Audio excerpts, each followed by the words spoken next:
Good morning, world history. How are you? I hope you're well. And whether you are or are not, I'd appreciate it if you drop me an email and let me know what you're up to. It's amazing how weird it is to try to guide you without being able to see every day and chat about what's going on in your life. So I've appreciated everybody who's checked in, and also appreciate everybody who's been doing the homework. I've been kind of pleasantly surprised by how much of the student population is participating in that and how good the involvement has been. So thank you for that. It does you credit.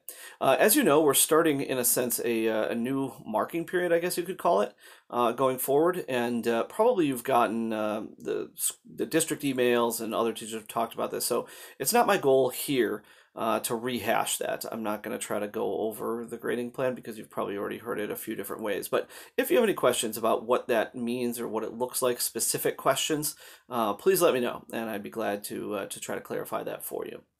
Our lessons are going to jump forward here from the First World War to the Second World War, usually a favorite topic of many students. It's always an interesting topic, and part of the charm, I think, with World War II is, unlike so many historical events where you're not really sure what to think, or whether, who's the hero and who's the anti-hero, and whether there are a good guy, bad guy sort of figures. World War II is pretty clear.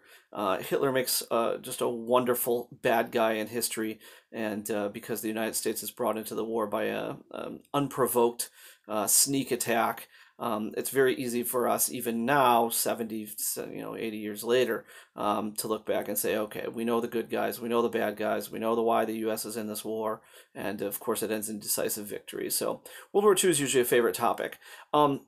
By jumping to World War II, we are, of course, skipping over about a 20-year gap between the First War and the Second War when it comes to the World Wars. And that 20-year gap is not without importance, so I wanted to mention a few things going on at the end of the First World War and in the years between. One thing I wanted to mention is that World War I really marked the end of the traditional ruling royal dynasties of Europe. I know we as Americans tend to assume that democracy is pretty old, and we've had it since the 1780s, and we notice most European countries have it today, so we kind of figure, well, democracy is normal, but it was not normal until the First World War. The First World War brought in several great ruling dynasties, Kaiser Wilhelm and the Hohenzollern dynasty in Germany. The Romanov family had been on the throne of Russia for 400 years.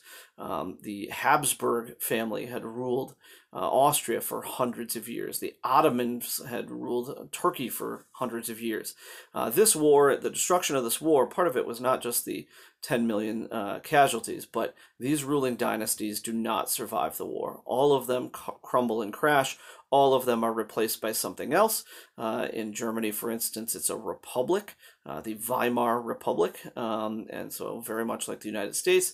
In other places, we see the Bolshevik Revolution and a communist government installed in Russia. So it's not always the same thing, but what it isn't anymore is a traditional ruling royal dynasty. And as far as democracy being normal in the Western world, democracy is about 100 years old. And it's about 100 years ago that Europe started turning to this mode of government.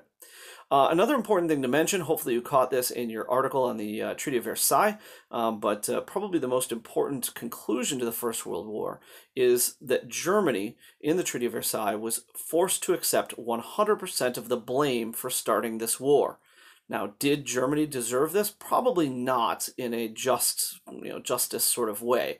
If we look back, certainly the Germans helped the war begin, but we could equally blame the Serbs, the Austrians, the Russians, and the Germans at least, and maybe others too. And so it's hard for us to say, well, was this really justice, pinning it all on Germany? Why would they do such a thing? Well, they did such a thing because Germany was really the only country left intact on the side of the Central Powers. The Ottoman Empire was absolutely destroyed. The Austro-Hungarian Empire was absolutely destroyed. Bulgaria was part of the Central Powers, but then not terribly useful in this war. The only country left sort of intact was Germany. And if you were the winning side and you were hoping to gain reparations which is money to repair the damage that was done in the war, you gotta if you blame a country that no longer exists, you're not going to get those reparations. So the Allies, perhaps unwisely, said, well, if we want that money, we got to blame somebody who's still around to take the blame. And Germany was the only country that was in that position. So Germany is forced to sign the treaty, saying that they were 100% to blame for the war. They accepted 100% of the consequences for that war, and therefore they had to pay 100% of the massive amount of financial reparations to repair the damage to France and England and Italy and the other winners. And ultimately, of course, this is part of why Germany is so angry. It's not just Hitler who's angry, it's all Germans. All Germans are able to look at this, even someone who's not terribly smart or not terribly interested in foreign policy. Any German can easily look and say, wow, we were forced to accept 100% of the blame for a war that is clearly not 100% of our fault. And so all Germans were, can easily recognize the injustice of this situation. And so when it came to World War II, many Germans, the overwhelming majority of Germans, welcomed the opportunity to undo that injustice done at the Treaty of Versailles. Another thing that happens between the wars that's worth noticing is the economic depression. So you know the Great Depression in the United States, which started in 1929 and bottomed out during the early 1930s. That Great Depression was not limited to the United States. It had an effect everywhere. And it was all across Europe as well, partly because after the First World War, a lot of the main countries in World War I were pretty destroyed. France was destroyed, Germany was destroyed. The winners and losers both had suffered greatly. The one country that was left intact, healthy, and financially stable was the United States. So a lot of the investment in rebuilding Europe after the First World War was coming from loans from Americans, both American companies and the American government. And throughout the 1920s, while that was going pretty well, everybody was pretty stable in Europe. But once the Great Crash happened in the United States in 1929 and those loans were suddenly shut off, not only that, but American creditors were calling on the Europeans to whom they had lent that money to pay it back, and the Europeans were not able to. You have massive financial disaster that happens not just in the U.S. but even worse in other places. Germany, for example, experienced what's called hyperinflation. Hyperinflation is not inflation that doesn't just take place over weeks or months or years, but inflation that's happening daily. And literally, there were times in Germany in the 1930s where a loaf of bread might cost $5 when you went to work and cost $5,000 on your way home from work. The exchange rate, I think, to U.S. dollars, if I recall the numbers correctly, in 1927 or 1928, the exchange rate was 4 German rubles to the dollar, and within 4 years, the exchange rate was 16 million German rubles to the dollar.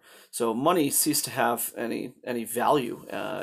In fact, many Germans would use paper money to stuff the walls of their house as insulation, because it was actually worth more as insulation than it was worth like the number that was printed on it. Some Germans would actually just burn money because $1 bills were worth more as fuel to heat your home than they were worth to buy anything. So anyway, what this does is it leaves everybody really kind of angry and spoiling for another war. Britain and France are mad that Germany is no longer making its reparations payments. The Germans are mad that such pressure is being put on them to pay the reparations, even though in the midst of a massive depression. And the United States is also furious. As far as the United States perspective, they looked at this and said, boy, you allies of ours, Britain and France and Italy and so on, you allies, we helped you out in your moment of trouble. Your moment of trouble is 1917 when the war is going badly. We jumped in and helped you solve your problem. Now that we are having our problem, which is not a military one, but an economic one, now that we're in the midst of this depression, all we're doing is asking you to repay the money that we lent you, and you're refusing to do it, and you're being sulky about it.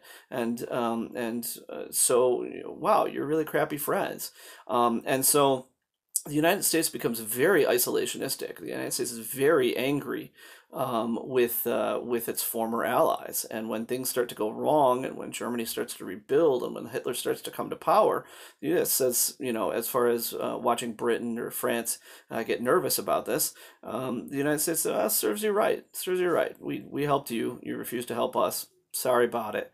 Sort of a sucks to be you, and you deal with your own problems, Europe, because it seems like all you want is help from us, and you never help us out.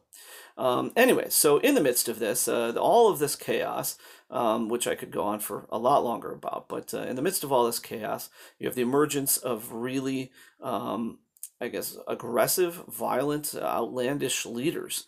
And we see this, and this is not just Hitler. In fact, the first really to lead the charge on that is Benito Mussolini in Italy. Mussolini invents, in a way, modern fascism, and Hitler, in a lot of ways, is like the little brother. He's imitating Mussolini, so these fascists. Fascism is about the glorification of the state. It's not what's good for the individual, or not necessarily what's good for the community. It's what's good for the glorification of the state. And so things like violently taking over your neighbors for the glory of Italy, like Mussolini does this. He invades Ethiopia and just brutalizes them for no reason other than, well, it makes us look good. We beat up people because we can. And Hitler definitely learns from this and imitates it himself. We see Joseph Stalin rise to power in the Soviet Union. Joseph Stalin, I would suggest, is probably responsible for more human deaths than any other human in history, more than Hitler for sure. Even I'm not saying Hitler's a good guy by any stretch, but Stalin is an absolute murderer, and not just of enemies, but of his own people. Of course, Hitler's rise in Germany. And we sometimes say, "Oh well, crazy old Hitler, just doing crazy old Hitler things." Hitler, he may be crazy, but his message, as received by the people of Germany, is not crazy.